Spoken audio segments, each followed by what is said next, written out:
All right, we have only 60 minutes tonight, so I'm going to get us started as people continue to trickle in off the Zoom waiting list. Welcome, everyone. Thank you for being here.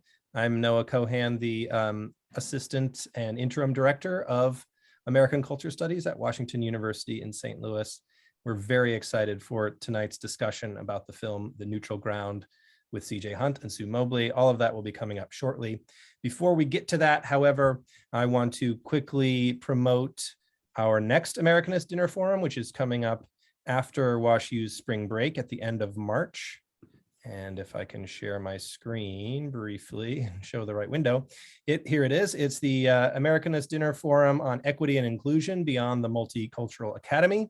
It has been organized by Maxwell Greenberg, a postdoctoral fellow in the Department of Jewish, Islamic, and Middle Eastern Studies at Washington University in St. Louis, and he will lead a conversation with multiple scholars about Jewish studies, ethnic studies, and their relationship, sometimes fraught and troubled relationship in the academy.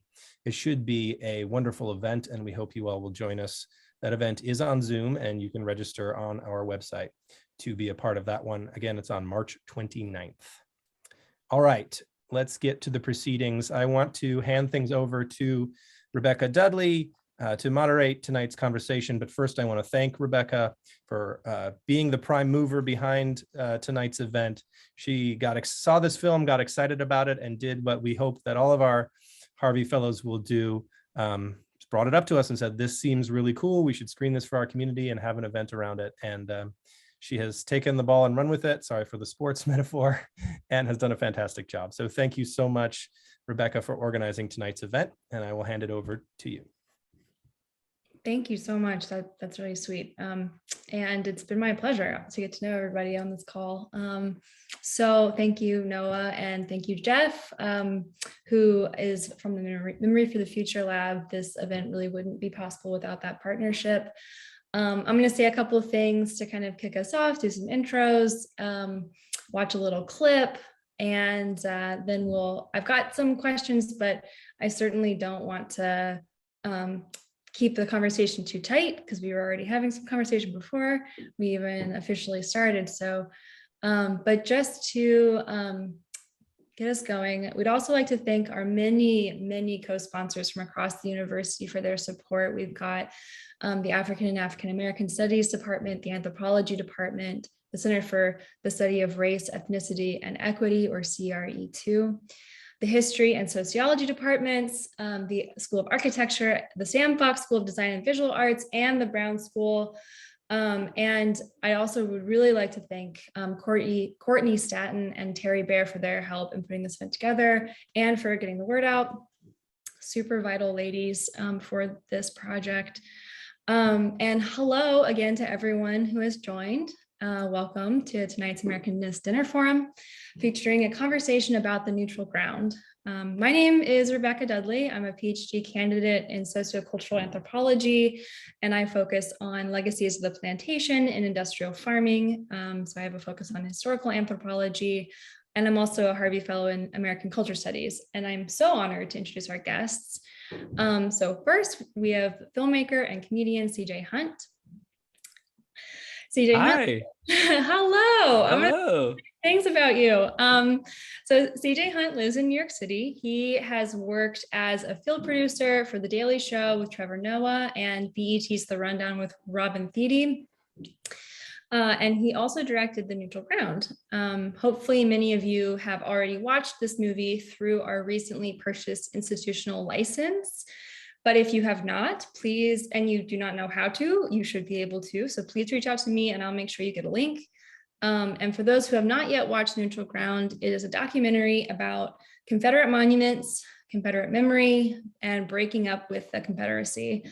The Neutral Ground is the winner of Best Documentary at the American Black Film Festival and has been nominated for Best Narration and Best Score by the Critics' Choice Association and the International Documentary Association.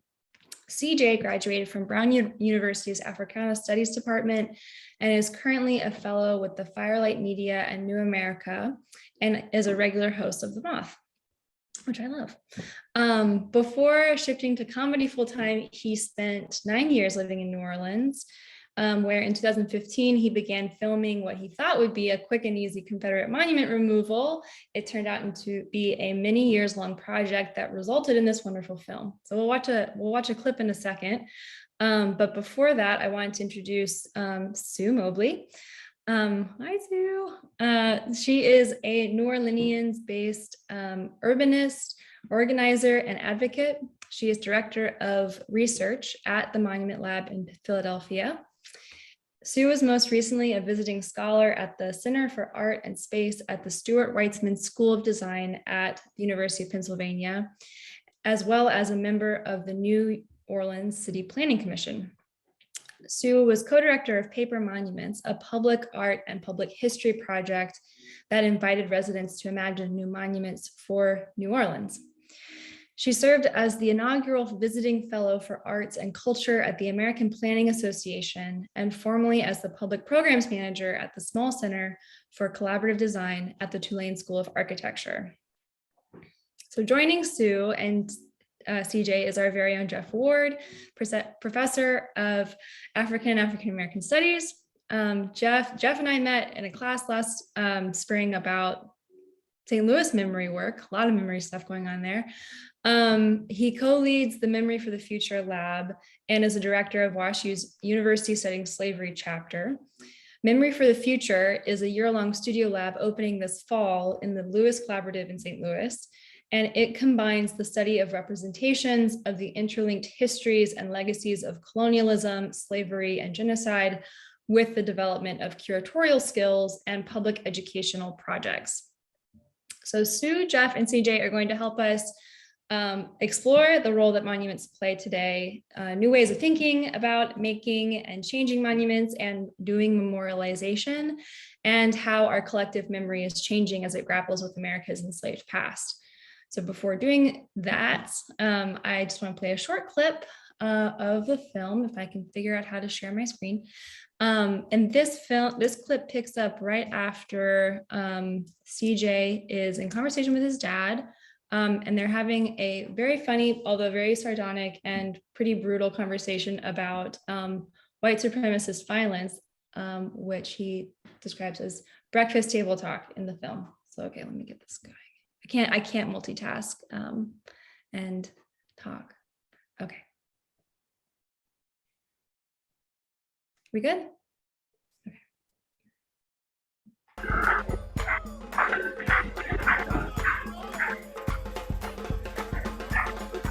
Growing up, that was breakfast table talk. Probably why I'm a lunch guy, and why I view history as an attic full of racial horrors that we've inherited and most of us would rather not go into. So when I moved to New Orleans, I was surprised to find this city's darkest souvenirs are not hidden in the attic. They're just out, like in the living room. On the city's highest pedestal, Robert E. Lee. The blacks are immeasurably better off here than in Africa. The painful discipline they are undergoing is necessary for their instruction as a race. Okay, moving on.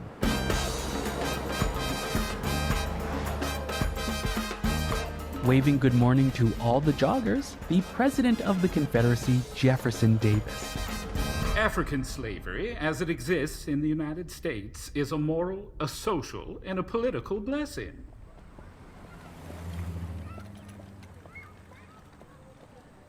Anyways, guarding City Park, there's PGT Beauregard, the Confederate general who fired the opening shot of the war.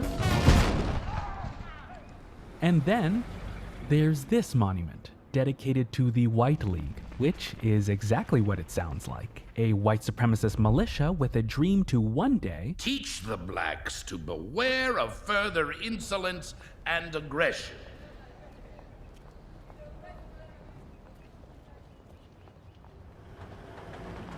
That day came in 1874, when the White League tried to overthrow Louisiana's interracial government by storming the State House and killing police officers in the street. As a consequence for this violent coup, these men received a monument, right in the middle of the neutral ground.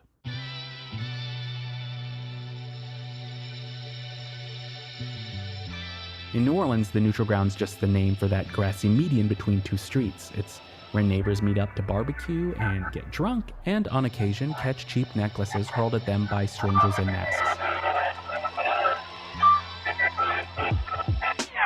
The neutral ground is supposed to be a space for everyone. So, if you're wondering why a majority black city, responsible for so many of the black things you love, fills its common spaces with tributes to slave owners and the White League, well, your question is right on time.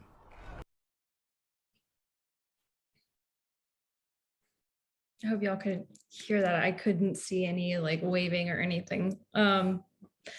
So this topic is so important for us to discuss today.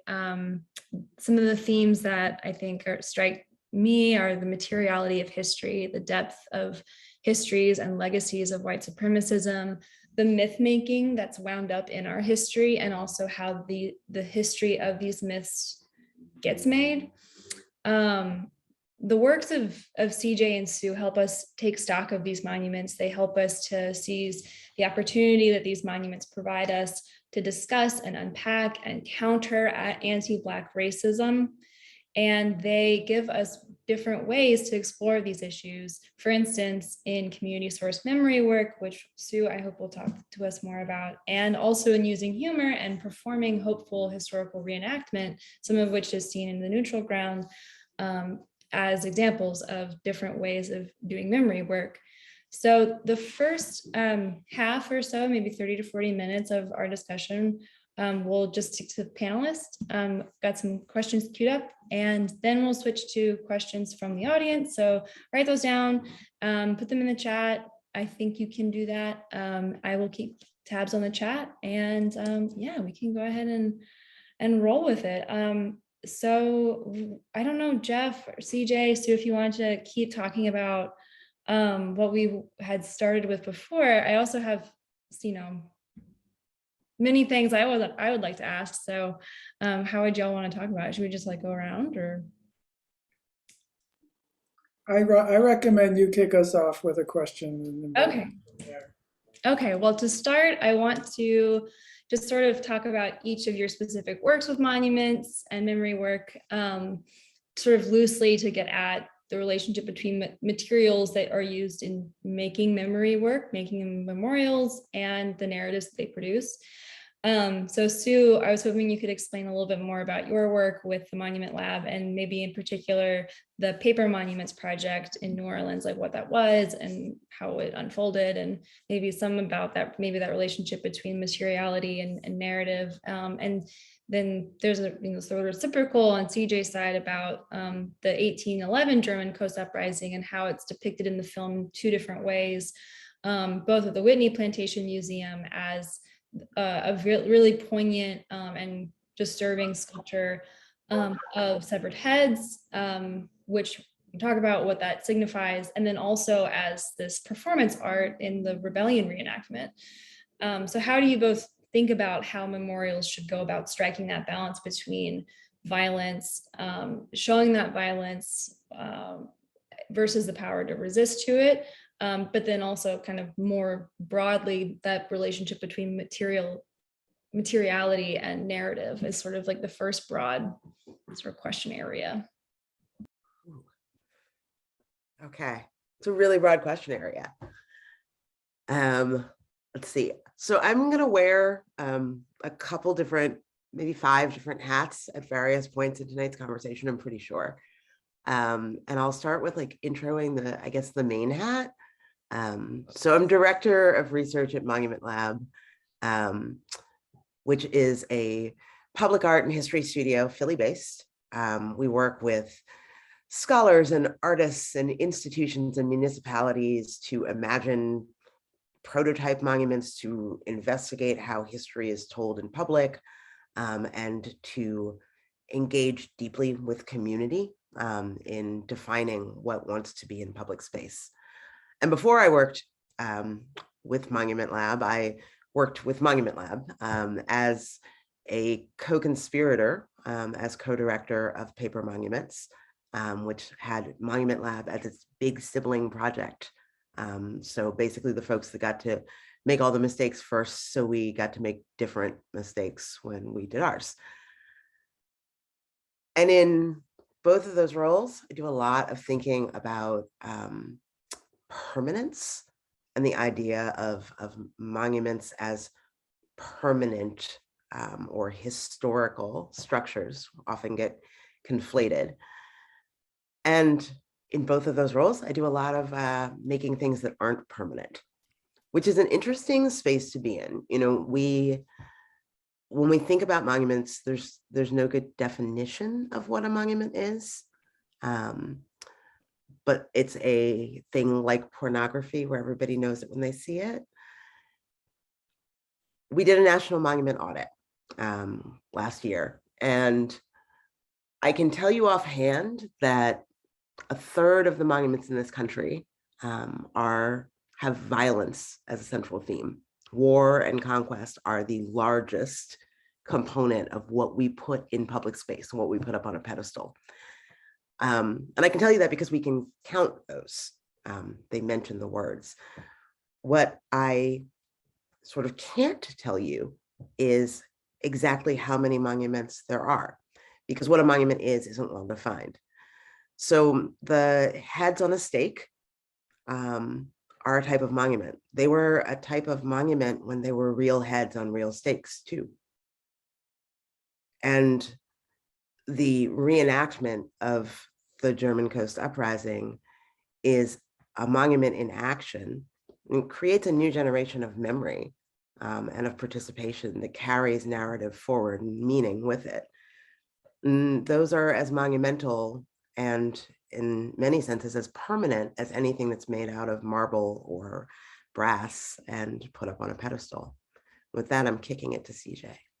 I love hearing Sue talk, and I love this notion of hats. My first hat is as an Africana Studies major. So before I knew I wanted to do comedy, I was thinking about questions of power, not necessarily questions of memory, but like, how does a narrative get written, and how does white supremacy survive generation to generation, almost like a sci-fi monster morphing and, you know, blending into the environment. And I come to this film not as a filmmaker and certainly not as a historian or thinking about public design, but purely as a comedian. So I like to use satire and, you know, think about what is dumb. What is dumb that we keep doing as a society, that we refuse to be honest about, the things that we build and the distance between what we say it is and, you know, say what the people who erected it said that it was. So comedy for me is almost a black light or a lens that is able to to make the normal strange. And, you know, I think one of the great powers of white supremacy is that it blends itself into the environment. It says, oh, nothing to see here. This is just history. This is just the way cities are built. And I think comedy is a tool to be like, you know, every comic setup is, what's the deal with, or isn't it strange that? And so I think it is a type of light that is asking, isn't it strange, right? Isn't it strange that, as you saw from the clip, that the common spaces where New Orleanians gather, where I was living for 9 years, isn't it strange that the highest places of honor are dedicated to people who would have kept now 68% of the city in chains and put this down on paper, right? When I look at the National Monument audit that Sue and Monument Lab did, there's like incredible data in there. And one of them is that 3% of Confederate monuments mention the word defeat, right? If aliens came down tomorrow and looked at these Confederate monuments, they'd be like, so these guys won? And we'd be like, no, they lost really badly. And it's like, okay, but they were good guys and you guys honor them. And it's like, no, they weren't good. They weren't good guys. And we let the losers build the statues anyways. And all of the statues look like we're out here killing it, right? Like all of those strangenesses, I think we hunger for language around that. And so for me, my entry into this was trying to use comedy as the language for calling out the ways that what we remember is so different than what actually happened. You see in the film the comedic approach changing. So I'm grateful to folks like Sue and Take 'Em Down who are in the film, who, you know, bought in early in terms of me coming around with a microphone trying to make jokes at city council meetings, and you see how sort of flat these jokes fall of like, okay, if we took PGT off the horse and just kept the horse, would it be cool then? It was kind of like I was just mimicking what I was seeing on late night television and trying to have this sort of shallow, quick joke approach that we could put up on YouTube. And then as the film extends and as white vigilante violence and white legal obfuscation starts making a democratic 6-1 decision, freezing that decision in place and halting this monument for 500 plus, freezing this monument removal for 500 plus days, the comedy begins to fall away, and we start to talk to more historians about the nature of monuments, the nature of the lost cause, the stories that we tell, and what put these in place.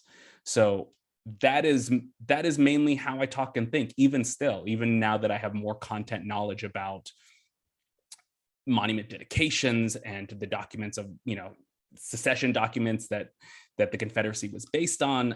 I am mainly thinking as a boxer. I am thinking about how do you box against myth? How do we dig up receipts that help us topple a lie that has been cemented in American memory and literally in our public spaces? So when I see something like the monument at the Whitney Plantation, which is in the film, at the Whitney Slavery Museum, which is a real plantation that has been converted into a museum, my first reaction, especially if you've seen the scene with my dad, is I'm like, I love this monument, right? Like it is a monument that captures the violence of white New Orleanians who beheaded the enslaved people who rose up to free themselves, right? And then placed those heads on poles in Jackson Square and in Congo Square, one of the few places where enslaved people could exercise freedom. So I, as a writer and comedian, think so much about the erasure of that knowledge, that a monument that is that explicit about white violence that has been erased, my first inclination is like, yes, I love monuments like this. But if you talk to people who were around when that monument was erected and saw the first photos that the Whitney released of these heads, it appeared as if they had displayed them along the river. And there are people who, I've been at meetings where people are giving this to John Cummings's face about like, how dare you show us more Black violence, right? Like we are watching Black men be executed and the equivalent of this every day on Facebook. Why would you take the license to display these, especially along a river? When you contrast that to then how Dred Scott and so many other artists and reenactors restaged that rebellion, which appears at the end of the film, it was almost like the inverse of how to it's like almost the inverse of that statue, right? It's like not what was done to us, but what did we do, right? What did we do as a collective? Not just like, and here lie the broken bodies, but like how did we envision freedom and how did we move to make that real for everyone? So I am now in a place where I am thinking about the latter, right? As a boxer, as a comedian, as somebody who is trying to dunk on racists, I am drawn towards the former, and I am now trying to think about, yes, we can score rhetorical points against them with showing violence, but would we actually want to see that memorialized in our spaces, and what actually makes people feel powerful? Thank you both for that. I don't know, Jeff, if you wanted to add a thought. I have a thought. Yeah, I want to jump in and box some, this is really so cool to be a part of this conversation because I just saw the film recently, which is amazing. It really spoke to me on so many levels, intellectually and politically, but also personally as a similarly oddly situated figure in our racialized social system. But also because I've gotten to know Sue recently through Monument Lab and the Monument Audit, and I'm really glad to be part of the conversation. I guess I wanted to just kind of mention as a introductory kind of remark a bit about my interests in legacies of racist violence. And I'm a historical sociologist. I've been studying how histories of racial violence shape ongoing patterns of conflict, violence, and inequality in the US context, especially, is where I've been focused. And it's clear from this work that there's a vast body of work now that shows that we socially embody and reproduce historical trauma. This is evident in homicide rates today, in the violent punishment of children in schools, the infant mortality and heart disease, and white conservatism and hate crime, capital punishment. The list literally goes on and on and on. And I've been really increasingly focused on, given that we know this is the case, what are the implications? How might we begin to disembody the historical trauma, to reshape our social relations, our relationship to the past, and thus our possible future? And the delusions are so important. I mean, CJ was talking about that 3% of, thanks to the National Monument Audit, which is an amazing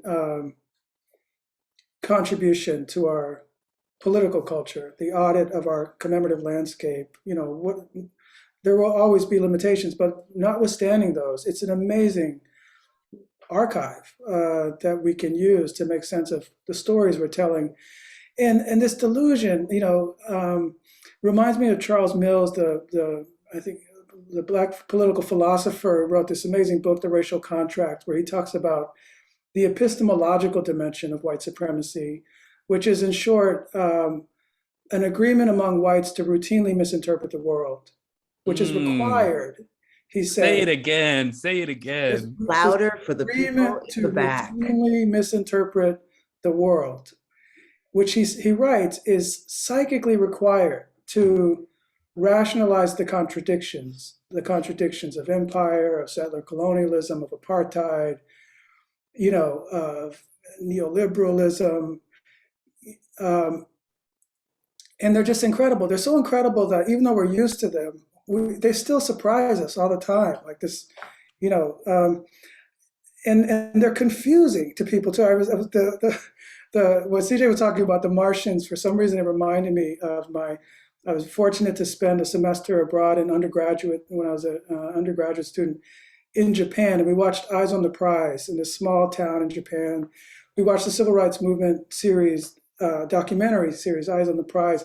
And afterwards, one of my Japanese classmates pulled me aside. He said, I think I understand what was going on in the film, but let me make sure. He said, so the people wearing the white sheets with the white hats were Black people, right? Who wanted people to think they were white because it would be safer. I was like, no, you didn't understand the film. But he was trying to wrap his head, he was like trying to make sense of American racial politics. Clearly wasn't paying close enough attention, but he was trying to make sense of this madness that is American racial politics, and it was really stunning to me, this sort of confusion. But the confusion is seeded into our landscape, into our popular culture. It is intentional in a sense, and I was really moved by that. The last thing I want to say, though, is why I think memory work broadly, including documentary film, but other kinds of memory work, is so critical, and that is related to the delusion. It is because it facilitates. I think it is because it facilitates an encounter with truths that that the nation has so desperately sought to avoid. And my hope is that in those encounters, and this is something I hope we can get into more, I know it comes up in the film, so to what end? My hope, though, is that in these encounters, through these encounters, we begin to metabolize the past in a different way. We process it in a way that is through its truthfulness and acknowledgement of truth and development of shared truth as a new kind of collective memory. We metabolize it in a way that really integrates the historical trauma as a source of societal strength and cohesion. rather than what we continue to see, which is this delusion and avoidance combining to reinforce conflict and division in our society, essentially to reproduce the harms and the racist logics that are encoded in these objects. That's my optimism. That's my kind of optimistic, rose-colored glasses view of what happens through, reparative memory work. But hard to be 100% confident in that.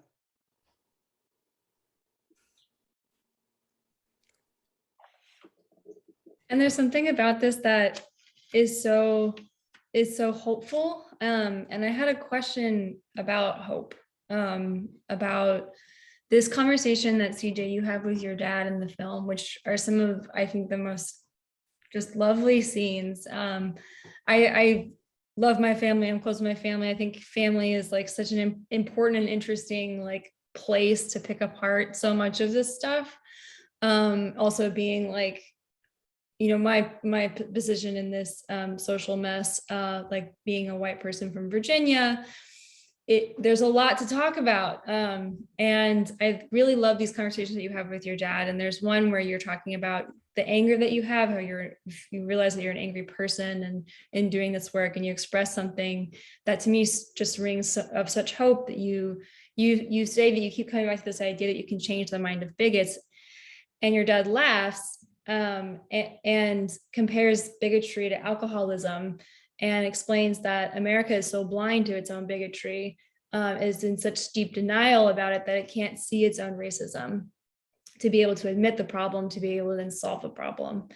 And I think that this question gets at this tension that, Jeff, you're pulling on, is like, there's hope, and then there's also delusion, and how do those things are in tension.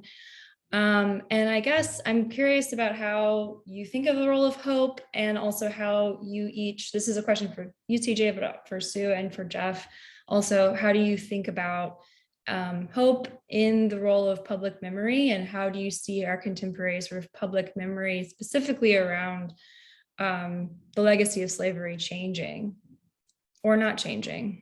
Yeah, I love that scene. I think what people are responding to in those scenes with me and my dad is just, I think for Black and non-white people, I think that those scenes are familiar because there's a way that we talk to our kids and our parents that white people don't necessarily get to see. So I think some white audiences, there's an honesty in my dad right there that that doesn't necessarily characterize conversations about race within white families. So I think sometimes people are like, wow, your dad was really giving it to you. Your dad was really dunking on you. And then sometimes people are like, I thought your dad was unfair to you. But the perception of what my dad's unblinking realism about changing the hearts of bigots, I'm interested in how people react to that realism. That sometimes people are like, that's mean, that's dark, that's not hopeful. And sometimes people are like, thank God he said that to your face, right? That to me, that scene is about misplaced hope. To me, that scene is about me as a privileged,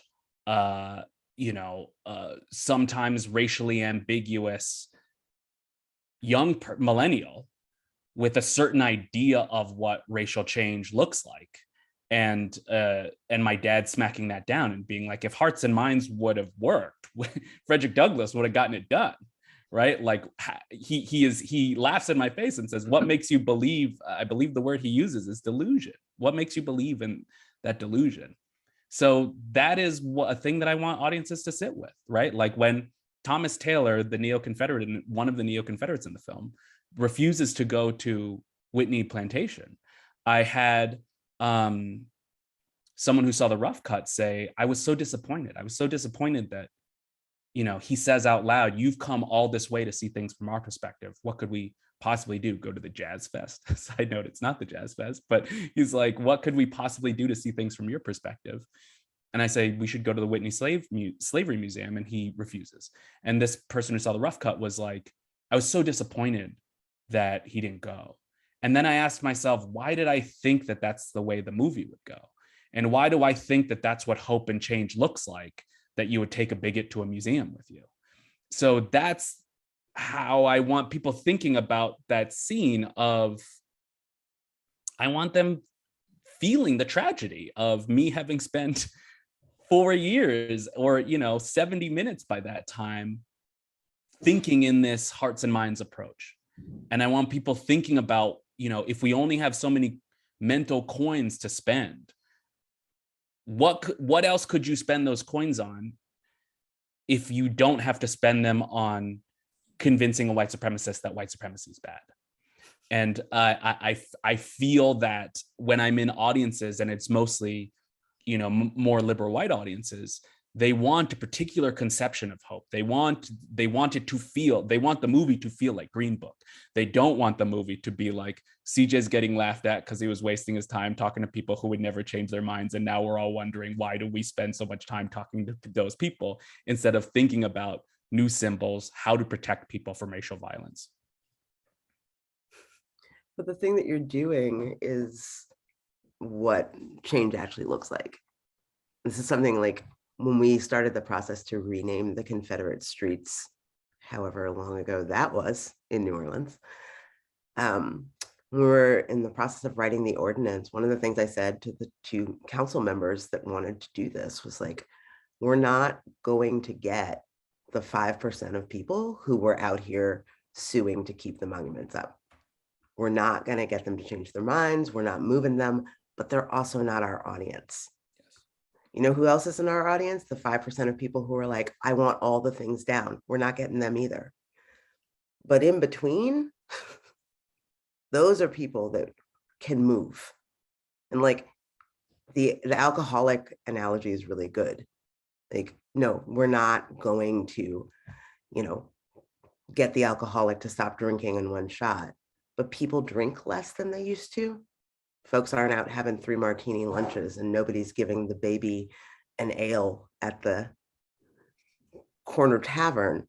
So we change what we can, where we can, and mostly that is by disrupting. That is by making the normal strange. Because in that moment where somebody has to think about, oh, it wasn't always there, or this isn't natural, or there was a moment where a choice was made to make this law, or to make this policy, or to put people here, or to push people out of there. Those are destabilizing moments for a whole set of agreements of how we understand the world. And I think most of us need that destabilization, because it's not only white folks who've made that agreement. All of us who have been inculcated and raised within white supremacy, raised within empire, raised within the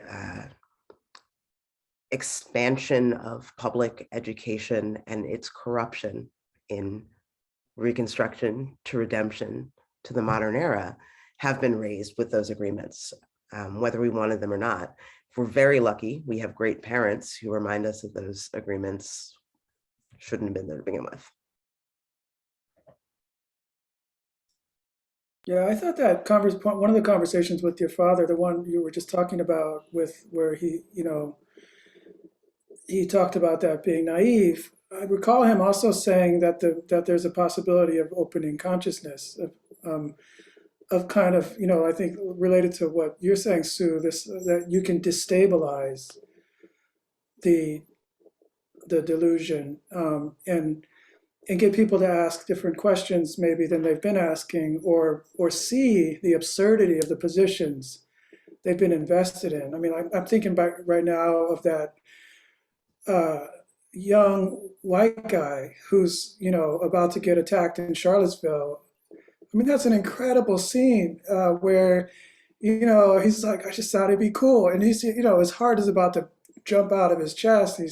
He realized that he is really on the edge of just, something incredibly dangerous and intense. And he's trying to balance that with his identity politics and his half-hearted commitment to white nationalism, or maybe, and it just, but what the film does, I think what film always does, so powerfully compared to other mediums is hold that up for us to see it, and hold these things up together for us to see them. I mean, another example of to me that was really powerful with the film in terms of this destabilizing effect is how the lost cause mythology was introduced and then reintroduced with that those dings, that sonic element that was just like ding, you here it is again. And as a sort of every iteration is a little bit different, but it's the same points. And it really,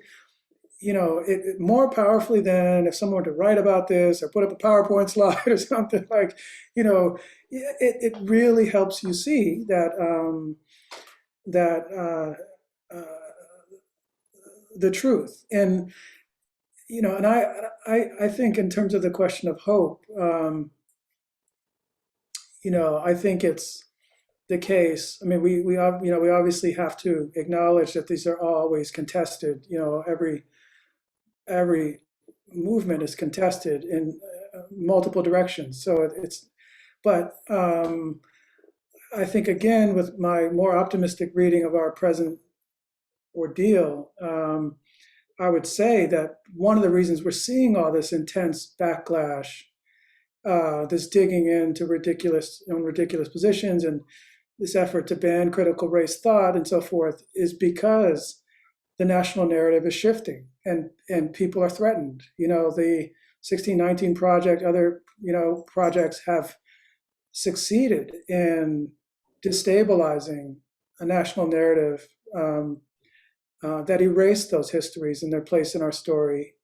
And people are profoundly threatened by it, which I think is the upside of that. The hopeful side of that is that we're seeing some movement, albeit resisted, contested.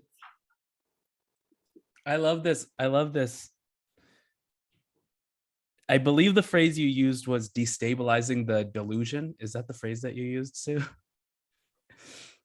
Yeah. I like the term because it suggests that it is a series of slight movements that we are able to do that just pushes it just enough that people are like, so it wasn't always called Lee's Circle? You guys, what year did you guys name it Lee's Circle? 1877. Huh. Right? Like the ability. And I want to be clear, I'm speaking specifically about the Chasing the Thomas Taylors, right? I'm not saying Changing Hearts generally, but I'm talking specifically about the narrative that has always existed, but was on 10 after Trump was elected, right? What was the narrative? It was like, we didn't talk to the other side enough.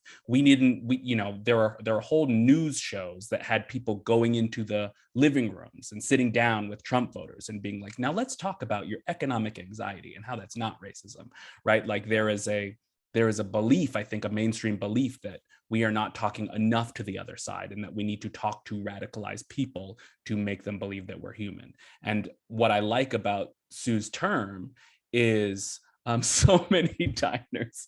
Yes, that we must all go to diners, right? The safe, you could make collages of between the years of 2016 and 2020, the amount of shows where people are having at diners with Nazis.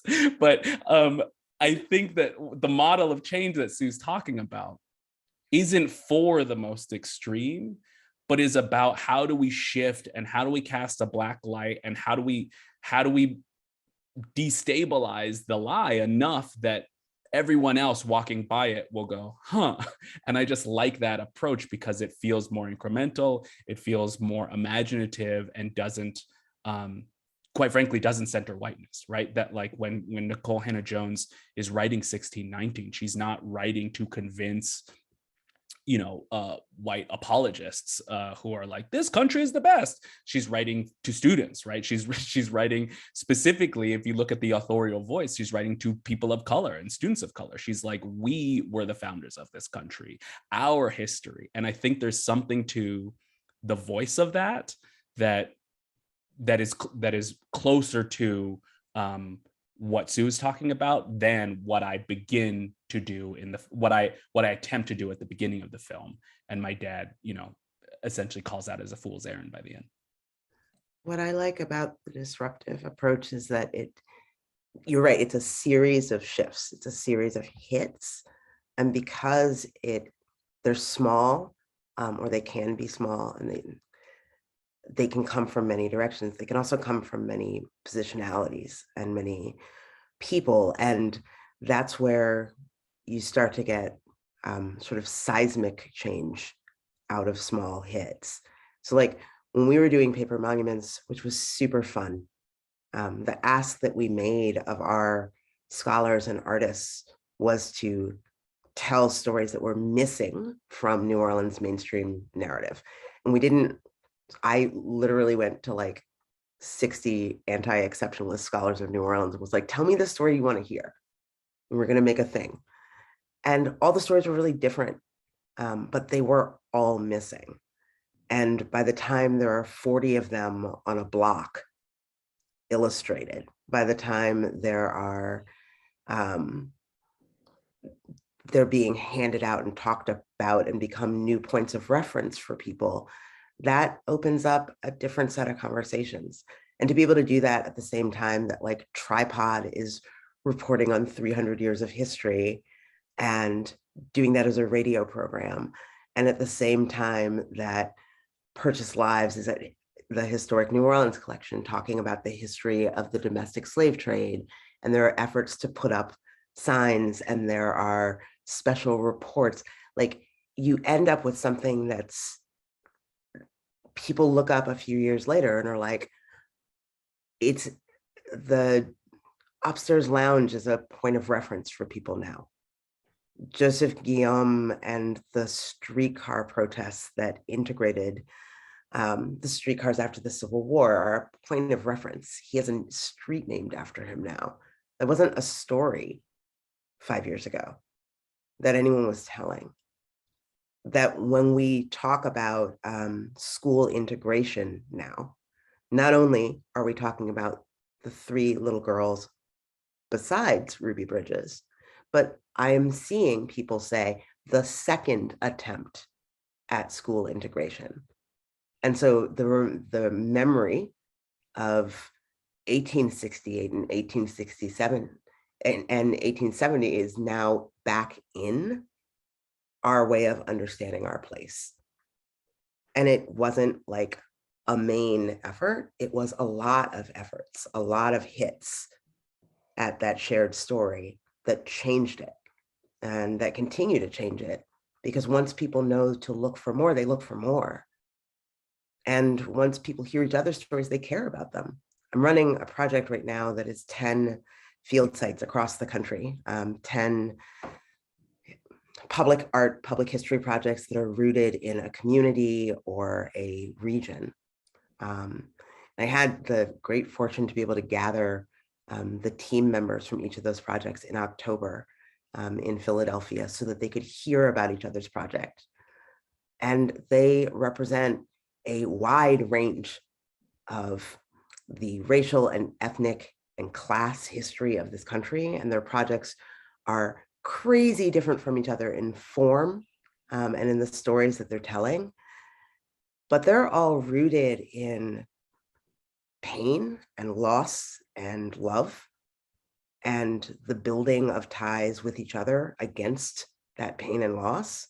And I watched a room full of people who have very little in common with each other by any measure sit and sob, hearing about what was important to each other and what needed to be remembered in public.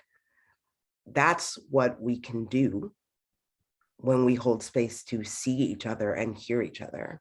And that's why there's so much effort made to ensure that we don't. You know, yes, 1619 Project unsettled the Republicans. And thank you, Alec, for bringing us a wave of laws to meet that moment. What unsettled them more is that people got out in the street together in response to George Floyd.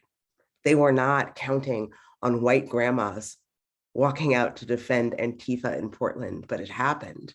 And that is much more of a threat than anything any of us are going to put on a page. But what we put on the page makes it possible for people to see themselves stepping out into the street. And like directly tied to that, I didn't like even in the process of making this film, even as an Africana major living in New Orleans, I did not know what maroons were until I saw your Paper Monuments poster for Bras Coupé, right? And it's like the what that project does in terms of what people are able to imagine. It's like, wait, so you're telling me that enslaved people are just living in the swamps and making raids on the city? It's such that the militia has to like be able to pass certain rules to be able to beef up the militia to be able to defend against maroons. Like that is a fear. I'm sorry. And the militia to go out and lose to the Maroons over Yes. and over. And this is one of the main fears that you guys are walking around with. Like, why then would we make, you know, like it is such a model of rebellion. And this is a site of constant rebellion of people stealing themselves and their freedom and their families and killing their masters and running away and in such number that they then turn the tide of the war against you. Like, how is it possible that we have such a narrow notion of what it means to be a Southern rebel? And just like one poster is able to unlock that for me, right? Like people ask also, you know, if we could have an extended cut or what was I sad to lose in the film? And one of the things I was sad to lose is that our whole ending previously was just New Orleans, that, you know, we had interviews with the chief public defender talking about what this means for what justice looks like. You can feel it. It used to go right after the New Orleans Slave Marker Project, you know, Freddie and Luther talking. We just stayed in New Orleans and just looked at different solutions. And because, you know, the way 2020 worked out, we had to have a different conversation at the end about like, oh, wow, look, it looks like monuments are coming down every single day. Millions of people are out in the street. But what I miss about the interview with Paper Monuments is that those models of when Brian and Sue are talking about why are we still building monuments to a single person? You know, why would we not, you know, what would it look like to memorialize collective action? Or when Brian and Sue are talking about, hey, the people, the things that New Orleanians are saying that they want to remember is Charity Hospital. That rocked me just as a filmmaker, being like, we have to have this in, because what it means to use memorials to mark things that are in the process of disappearing or have recently disappeared, and what that means for what people are saying about identity. Like, I just mean that to say that I think one of the main barriers, and one that I don't actually have to reckon with in the film very much, I am hurling evidence at a lie, right? And just showing this is a lie, this is a lie, this is a lie. The film barely touches what do you build in its place. But thinking about Paper Monuments, it makes me think like what a barrier it is to expand people's imagination about what memory is even for. I love this conversation, and I hesitate to even jump in. We do have technically just a few minutes left, and I want to be respectful of everyone's time. And also, we got a great question in the chat that I wanted to attend to, and it sort of ties in with some of what we're talking about, especially with how to leverage the archive that is there, or as somebody who is doing historical work. This ties into a question that I constantly come back to, which is how can scholarship contribute to public memory work? So when we've already talked about much of this, and I want to read Meg's question and then also add a small addendum to it. So she says, I was struck by the comment in the film about not knowing the full history of Black America because so many of the stories and experiences have been lost, destroyed, or never recorded. I'm wondering if the panelists could talk about how monumentalizing or remembering absence could be formed. It's one thing to remember people and events that can be found in the archive, but how do we remember that which never made it into the archive? And I want to add a small addendum to that, which is, what do you, the panel, think we should be doing as historians, anthropologists, literature studies, ethnic studies folks, designers, architects, the whole gambit of our co-sponsors and many, many else? What should we be doing? How can we help in the cause? And also, what do we do about this problem of the archive? 4 minutes.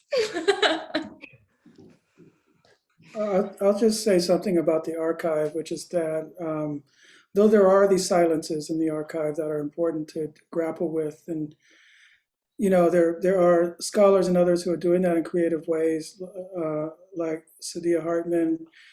The fact is, there's so much in the archive that is available to us. There are receipts, but they're hidden, they're buried. I struggle to get students interested in going into the archive today. I think this is one of our challenges is in this mass mediated culture of kind of instant fulfillment. Google. My kids are like 7 and 9. They expect Alexa to be able to tell them everything they could possibly want to know.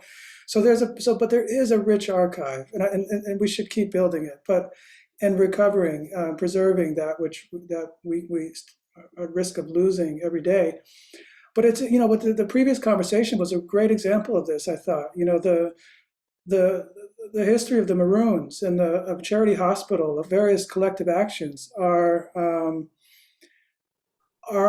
documented by scholars and others, and not necessarily completely, but in sufficient ways that they can then be leveraged by public history work or public memory work. Sue has talked about telling, I think the phrase you used was telling history in public, or writing history in public, or something like that.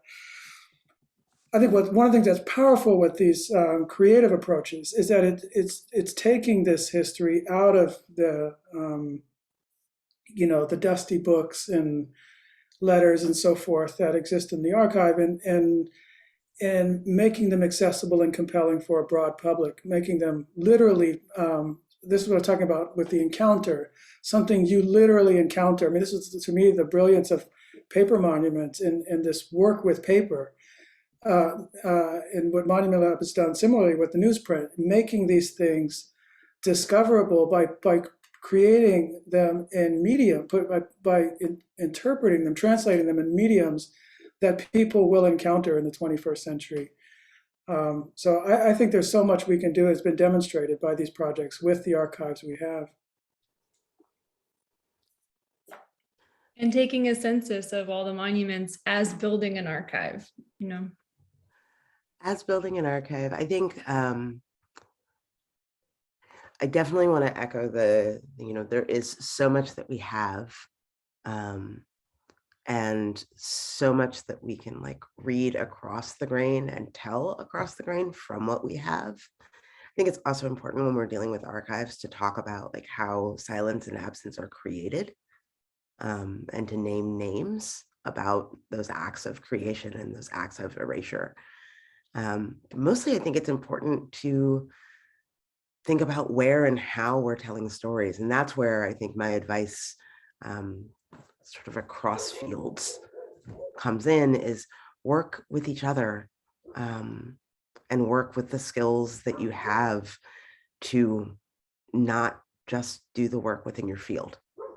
My poor architecture students have been subjected to so many things over time, but a lot of them have been, can we build something in public that tells this story, or that forces people to engage, or can I make you go ask 700 questions of 700 people about healthcare access in a neighborhood and map it before you even think about design? When we push the boundaries of what the Academy wants us to stay in, and remember that the point of having the skills and knowledge is to share them with the world, not the 7 people who will read about it in an academic journal, then how we use our work becomes easier to envision differently, and easier to think about how our work and our knowledge and our access to archives, our access to ideas and to theory, become some of those pushes that help to destabilize. I will answer first with my filmmaker hat that, films arguably last longer than monuments, right? That Gone with the Wind has reshaped, the nation and national memory. Somebody, a very depressing comment, but I think a poignant one, somebody also in the feedback round of, me getting my film together was like, wow. Well, one, people respond like, wow, your reconstruction section goes so deep. I'm like, time it. It's like 2 minutes. It's like 3 minutes. Like, you think that is deep? And then somebody else said, I was ashamed when I watched that because I realized that when I think about Reconstruction, the images that I'm seeing, I am only now realizing are from Birth of a Nation, right? That this person's memory of an actual event is D.W. Griffith's racist, obscuring of that event. So I think there are ways that film literally rewrites our public memory in ways sometimes faster and more lasting than what we actually build in stone. So I say that not because I'm like, film wins, but I'm saying that because for those of you who are historians, the amount of films that you have seen that are good about enslaved people who fought for their own freedom, right? Or women in Reconstruction, right? Like the amount of these are so small combined that we could name them on one hand. So I found all of the scholars in my film through podcasts like Uncivil and Tripod. Shout out to Lane Kaplan Levinson and the Tripod team and the folks at the Midlow Center. But, the talent in my film that are saying incredible things, I found through podcasts, right? And then I am also going nuts on PBS's Reconstruction series, right? And I'm also now going nuts for Amend. And none of these are feature projects about folks like, I'm reading Black Reconstruction right now, and I'm reading the section about Robert Smalls taking the ship, the planter himself, when his master's like, you good watching the ship? He's like, yeah, I'm good watching the ship. And then people respond to that now. I think all of these things hit different in 2022, right? That like the notion that, wait, we can just take the ship, right? Like we can just take the wheel ourselves means something different to young people now. So that is all to say that if you are feeling a sense of frustration about what do I do with my scholarship or where is the scholarship going, be thinking about how this can work its way into, the monumental landscape, but also there are tons of hungry filmmakers and podcast producers who are looking to tell these stories in a way that really hits in the center of mass media. And there are tons of guilty distributors who post 2020, hopefully realize they've been doing something wrong and are looking to fund those projects. So how to make yourself as findable as some of these historians that we continue to see in these projects, I think hopefully is an easier bar to pass. And then I also, I'm going to drop this link to something, shout out to Monument Lab, because while making this film, I went and watched a Monument Lab convening when Sue and Brian were fellows. And there was a group there who was also Take Action Chapel Hill, which I believe don't call themselves by that name anymore. But the link that I just dropped is they erected a counter monument that when the UNC monument came down, when the UNC monument was still up, it's when the UNC monument was still up, right? Okay, so Silent Sam on UNC's campus was dedicated in 1913 by this crusty old Confederate named Julian Carr. And while he's dedicating it, he goes, "Forgive me for the illusion." And then he starts telling this story where he says, less than 90 days after my return from Appomattox, 100 yards from where we stand, I whipped a Negro wench until her skirts hung in shreds. And then he continues to talk about brutalizing a Black woman who ran to the university for protection. A thing I continue to think about is this counter monument that Take Action Chapel Hill built. And the text of the monument is, "In honor of the Negro wench, she ran to this university for safety, and for the color of her skin was beaten at its gates. We fight in her name." And one of the things that they were talking about is they were able to build this counter monument and at least one other for just a couple $100. And I think about this as a form of counter memory because it does not require a city council ordinance, and it does not require a white power structure to give us something. And it is a form of memory. It's not just like, how dope is Robert Smalls, but it is taking a person who is literally marginalized in reference by a white supremacist, and in my opinion, giving this person their body back from the margins of this racist speech. And I continue to think about that in the film I make, in thinking about monuments, because it's like, not only how do we make films and bring back to memory all of the people who should be heroes from Reconstruction or from our story, but how do we also think about inverting our absences and through sort of acts of imagination like this? That was something that came up in our street renaming. There were 4 parallel streets in Lakeview that have aligned names. And when the panel of experts proposed to the Street Renaming Commission who they could be renamed for, we offered 3 options for each street, like we did for all of them, but they were all linked because the 4 were parallel. We offered 4 musicians, which we figured was the safe bet that they were going to vote for, and then 4 Black union officers who went on to serve in elected office. And our 3rd bet was on 4 people whose we only knew by first name, because Molly Mitchell at Midlow Center and Thomas Adams climbed through the archives to find the landowners for that section of Lakeview, which at that point was Cypress Swamp, and found 4 advertisements for self-emancipating enslaved people who ran from them. And so we proposed naming those 4 streets in honor of them. And that was the selection that the commission voted for. That's incredible. And that's such a stunning, it's so inspiring as someone who's like a youngish scholar person to think about how to do counter readings of the archive for like building that knowledge that can then be part of the conversation. Like, that is just stunning.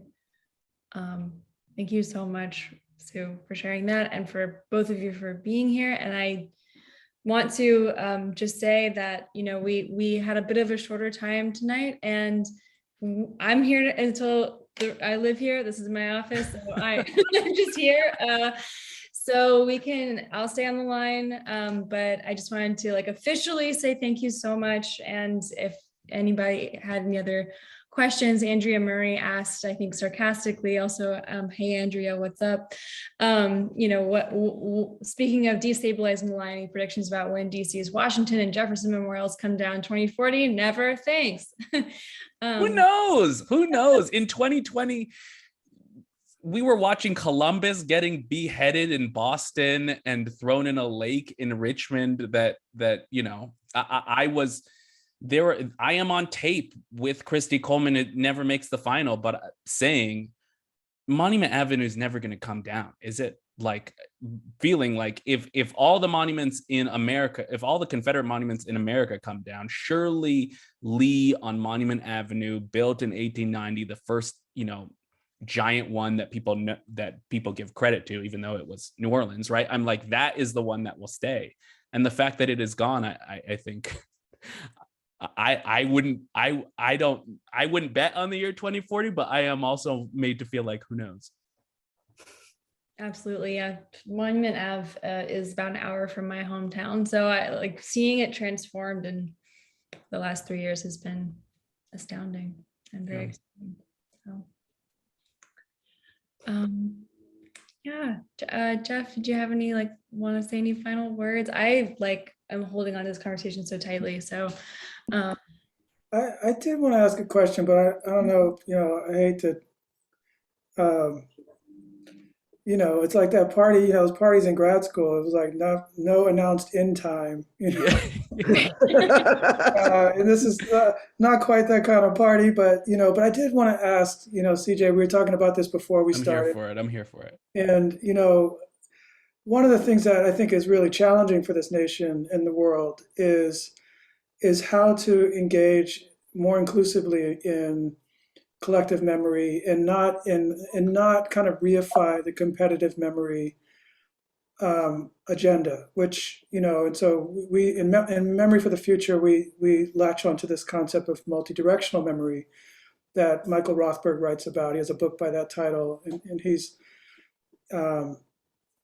focused in particular on Holocaust memory and the ways it is in fact connected to anti-colonialism, but doesn't acknowledge that, and tends to sort of be defensive and protective of this sort of particularity of the Holocaust as genocide. And so anyway, we're interested in that. And so in your film, when you start off to introducing yourself as a Black Filipino American, I thought, whoa, this could go in a really multi-directional, interesting way. And I understand that the focus of the film almost, like has this gravitational pull that asserts the black-white, I mean, this question of breaking up with the Confederacy. But I wonder if you would just maybe share anything about how you thought about your multiple positionalities as the film making and the screening has played out, or maybe the conversations you've had with different audiences about other histories in Louisiana, for example, that are not, that don't kind of make it into the narrative.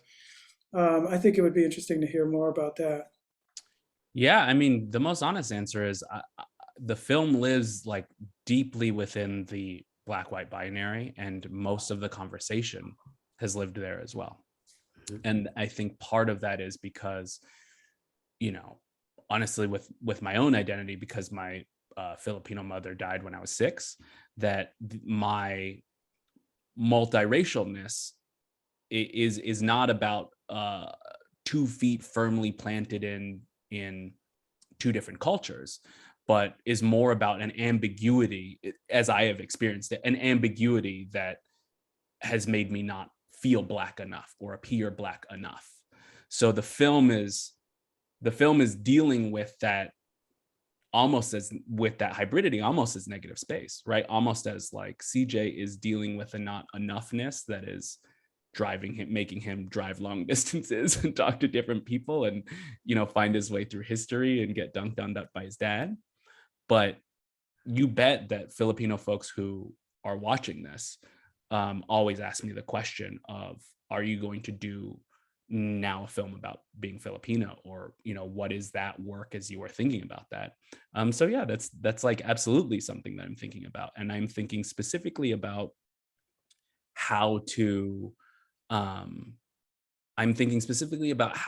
always, in conversations about the film and about the Confederacy, to be widening that out into a conversation about colonialism, because I think that goes in a lot more revealing and damning directions. So that when you look at, when they're shouting out, the graduating seniors in, I believe it was Robert E. Lee High School in Jacksonville, Florida.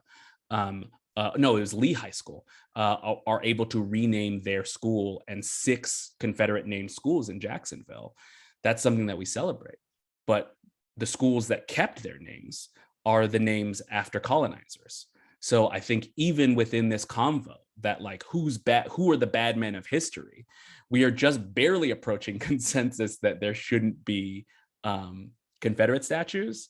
But the conversation, to that half joke, half question about, Washington, I think that when you start expanding the conversation into colonialism, that is something that naturally breaks the black-white binary. The thing that is currently most tricky for me is I have a lot of we've been in probably like 30 schools so far, and I have started pushing the ends of the lessons towards redesign, right? So walking them through how my film uses historical receipts to destabilize a myth. Then we talk about the Columbus Monument still standing in Columbus Circle in New York. And then we look at some historical receipts, some of the things that he wrote down about the first Arawak people that he sees. And he's basically like, how many men would it take for us to enslave them? And in his journal, he's like, I straight up enslaved these guys immediately, right? So our closing activity is talking to students about how would we use these receipts to destabilize this myth, and how would you work that into a design? You know, are you using this design to create something that speaks to the crime, or are you using negative space? Or are you having a whole different question, like, here are all the Italian Americans who didn't enslave people who make me proud as an Italian American, right? So it's sort of a design thinking activity at the end. But what I'm finding is that the thing that feels tricky is that there's still sort of an othering of, you know, an all Black class talking about what might make Indigenous people feel powerful, or how to reflect Indigenous history, but not a single Indigenous person in the classroom. So there was this for them. So I say that, I mean that to say it is a place that I am trying to push into, and then also seeing some of the challenges of.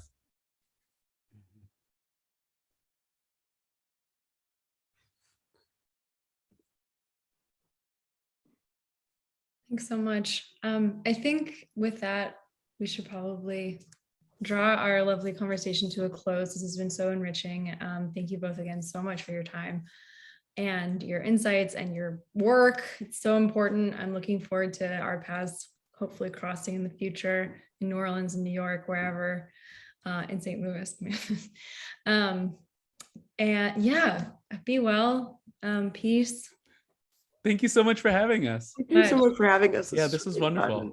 I'll say So, like, thinking about how to move into colonialism. I saw you. I was like, we will end on Sue going about that. If you want to get into the here's the economic collapse and the agreement of white supremacy that then gets turned outward with the fear that with the closing of the frontier, there's nowhere else to go. Yes. And that's where the agreement transfers. Yes. And how things reconcile at home. I love it. I love it. So then you get to come back to New Orleans and talk about United Fruit.